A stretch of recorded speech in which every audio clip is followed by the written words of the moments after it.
Hi everyone, and welcome back to another Antsig how-to. Today, we will be showing how to terminate crimp type F connector cable. There are two cable types, RG59 and RG6, used for TV cables. They mainly vary in diameter and specifications.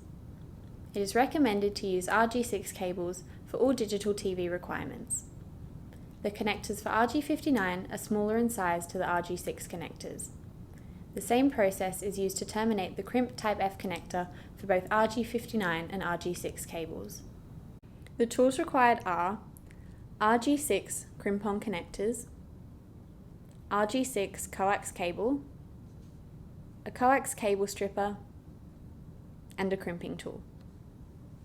There are dual and quad shield cables, so some cables may have extra layers of shielding.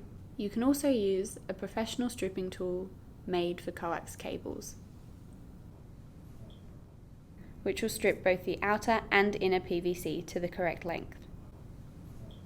To avoid any signal interference, braid or shield should not touch the inner center conductor. Insert the core conductor into the inner circle flange of the crimp type F connector.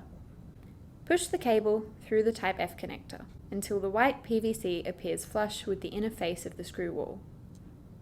To securely crimp the connector in place using a crimping tool, simply place the connector here and squeeze the handles. The exposed core conductor must not protrude past the end of the F connector by 3 mm. Use the pliers to adjust the length if required. For any more questions or assistance, visit our website or refer to the contact numbers at the end of this video. Thank you for watching, and we will see you next time.